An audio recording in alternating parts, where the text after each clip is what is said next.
Hello students, this is Neeraj Gupta. Video number 7, second chapter. इस video में हम डिस्कस करेंगे कि इंटरेस्ट ऑन लोन की जर्नल एंट्रीज क्या है ना, इसको कैसे साल के एंड में क्लोज करते हैं, that will be our discussion. फिर नेक्स्ट वीडियो में इसके ऊपर जो बेस्ड प्रैक्टिकल क्वेश्चंस हैं आपकी बुक में वो करेंगे। सबसे पहला मेरा डिस्कशन इस पॉइंट पे है कि इंटरेस्ट ऑन लोन को सेपरेट क्यों ट्रीट कर रहे हैं, इसको इंटरेस्ट ऑन कैपिटल की तरह से क्यों नहीं ट्रीट करते। दोबारा मैं अपना पॉइंट रखता हूं, पार्टनर्स पैसा लगाते हैं बिजनेस में जिसको कैपिटल बोलते हैं, इन्वेस्ट करते हैं वो, उसको कैपिटल बोलते हैं, और उनको इंटरेस्ट ऑन कैपिटल के बारे में भी पार्टनरशिप डीड में प्रोविजन होता है। वो पैसा फर्म ने पार्टनर को देना है, कल को जरूरत पड़ने पर वो कैपिटल वापस भी करनी है। सिमिलरली लोन भी पार्टनर से लिया मान लेते हैं, उस पर भी इंटरेस्ट देना है। सो मेरा क्वेश्चन ये है, आंसर नहीं है अभी, क्वेश्चन है कि ये लोन को सेपरेट ट्रीट क्यों कर रहे हो भाई। जब पार्टनर से ही लिया है, पैसा तो पैसा है, पार्टनर तो पार्टनर है, फर्म तो फर्म है, तो फिर उसको अलग से ट्रीटमेंट क्यों।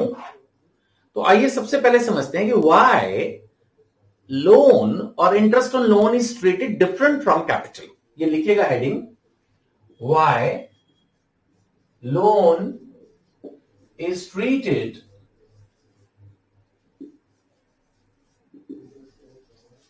Different from capital. इसको हम कैपिटल से अलग ट्रीट क्यों कर रहे हैं, व्हाई। इसके पीछे दो बड़े सिंपल लॉजिक हैं। पहला, इंडियन पार्टनरशिप एक्ट 1932 कहता है कि eight the time of dissolution loan पहले वापस होगा, कैपिटल बाद में। यानी अगर बाय द वे डिसोल्यूशन के वक्त, यानी जब फर्म बंद हो रही है उस समय पैसा कम हो तो लोन पहले वापस होगा, कैपिटल हो सकी तो हो जाएगी, नहीं होगी तो नहीं होगी, लोन पहले वापस होगा।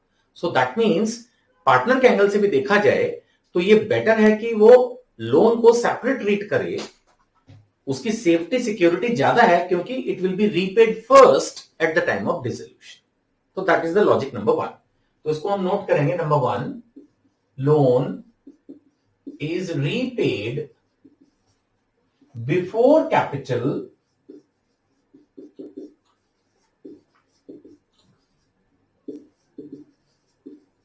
at the time of dissolution।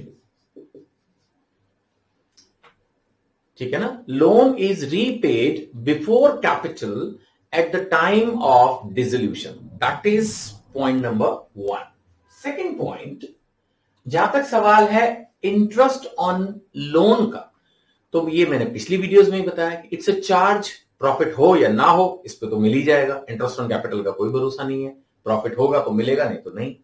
So definitely ये भी फिर हमारे लिए प्लस पॉइंट है अगर हम लोन को सेपरेट ट्रीट करें, that interest on loan is a charge. अब ज्यादा नहीं लिख रहा हूं बिकॉज चार्ज क्या है वो पिछली वीडियो में अच्छे से समझा दिया था कि interest on loan is a charge while interest on capital is an appropriation. So इसलिए हम लोन को कैपिटल ट्रीट नहीं करते। बेशक पार्टनर से ही आया हुआ पैसा ही है और लेने वाली पार्टी दोनों केसेस में, चाहे कैपिटल हो चाहे लोन हो, फर्म ही है, फिर भी हम लोन का सेपरेट अकाउंट बनाते हैं, कैपिटल का सेपरेट अकाउंट बनाते हैं। वो बात अलग है, कैपिटल को भी हम लायबिलिटी ट्रीट करते हैं और लोन तो लायबिलिटी है ही। ठीक है, चलिए अब हम पढ़ेंगे इनकी जर्नल एंट्रीज के बारे में। और रेट ऑफ इंटरेस्ट बहुत बार बता दिया है तो इसलिए बहुत ज्यादा उस पर मैं फोकस नहीं करूंगा। आपकी बुक्स में ये लिखा ही हुआ है और मैंने भी पहले बहुत बार बताया है कि अगर पार्टनरशिप डीड नहीं है तो 6% मिलेगा, 6% per annum interest on loan to partner, और अगर पार्टनरशिप डीड है तो फिर जो डीड में लिखा है वो मिल जाएगा। ठीक है ना। अब जनरल एंट्रीज करने से पहले मैं एक बार 11th में जो आपने जनरल एंट्रीज की थी उसका एक हल्का सा रिवीजन देना चाहता हूं, बहुत हल्का सा। आई एम श्योर अभी आपके 11th के पेपर हुए हैं और आप भूले नहीं होंगे, बट फिर भी मैं एक हल्का सा रिवीजन देना चाहता हूं कि इंक्रीज की अगर मैं बात करूं, कोई भी चीज अगर इंक्रीज होती है, राइट, तो इंक्रीज में दो सिचुएशन में हम डेबिट करते हैं। कौन कौन सी हैं वो दो सिचुएशन, एसेट्स एंड एक्सपेंसेस। तो हम इंक्रीज होते वक्त दो सिचुएशन में डेबिट करते हैं, one is assets and the other is expenses. Assets and expenses, इसमें डेबिट करते हैं इंक्रीज को। और क्रेडिट कब करते हैं? 3 सिचुएशंस में हम क्रेडिट करते हैं, लायबिलिटी, रेवेन्यू या प्रॉफिट्स जो भी कहें आप, और तीसरा कैपिटल। तो 3 चीजों को हम क्रेडिट करते हैं और 2 चीजों को हम डेबिट करते हैं। ये मैंने क्यों रिवाइज करवाया कि जब हम बात करेंगे इंटरेस्ट ऑन लोन, तो इंटरेस्ट इज एन एक्सपेंस, तो हम उसको डेबिट करेंगे, और लोन तो लायबिलिटी है, उसको क्रेडिट करेंगे। तो देखा जाए तो इनडायरेक्टली हमने 11th का रिवाइज किया, लेकिन जो मैं आपको इंटरेस्ट ऑन लोन की जनरल एंट्री बताना चाह रहा था वो इजीली कवर हो गई, है ना। तो आइए शुरू करते हैं हम अपनी general entry interest on loan की। सो ऊपर आप चाहें तो एक छोटी सी हेडिंग डाल सकते हैं, journal entry for interest on loan. तो इसमें हम interest on partners loan account debit करेंगे, और इंटरेस्ट यूजली हम पे नहीं करते तो उसको हम उसके लोन अकाउंट में ही क्रेडिट करके बढ़ा लेते हैं। सो पार्टनर्स लोन अकाउंट ये हमारा क्रेडिट हो जाएगा। This is the journal entry, interest on partners loan account debit to partners loan account. ठीक है। अब साल के एंड में जब इस एंट्री को क्लोज करना होगा, साल भर में जितनी बार भी इंटरेस्ट हमने क्रेडिट करना चाहा, डेबिट करना चाहा, कर दिया। जब हम ईयर एंड क्लोजिंग करेंगे, ईयर एंड क्लोजिंग, जब हम ईयर एंड क्लोजिंग करेंगे तब ध्यान रखना, interest on loan is a charge, interest on loan is a charge, तो it will be debited to profit and loss account.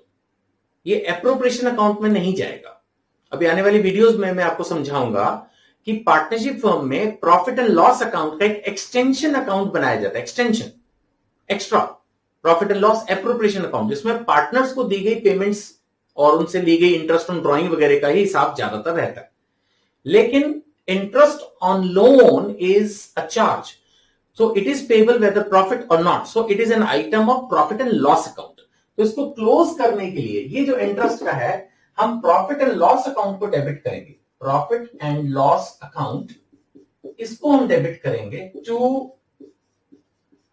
Interest on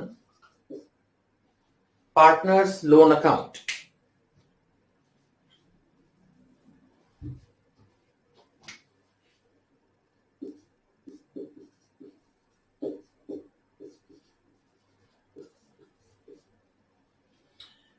profit and loss account debit to interest on partners loan account. तो इससे क्या होगा, यहां पे आप देखिए मैंने डेबिट करके इसको क्रिएट किया था, है ना, यहां ये डेबिट था, अब मैंने इसको क्रेडिट कर दिया यहां पर, तो से ये एंट्री नलीफाई हो जाएगी, इसका काम खत्म हो जाएगा, ये अकाउंट एक तरह से क्लोज हो जाएगा। ठीक है। So I think interest on loan की एंट्री बहुत ही सिंपल है, आपकी बुक में भी क्लियरली दी हुई है, मैंने भी समझा दिया, लिखवा दिया। इसको आप अच्छे से रिवाइज करिए, समझिए, और बस तैयार हो जाइए। Next class, I mean next video में हम इसके ऊपर प्रैक्टिकल क्वेश्चन करेंगे, तभी आपको और अच्छे से क्लियर हो जाएगी। ठीक है। Thank you.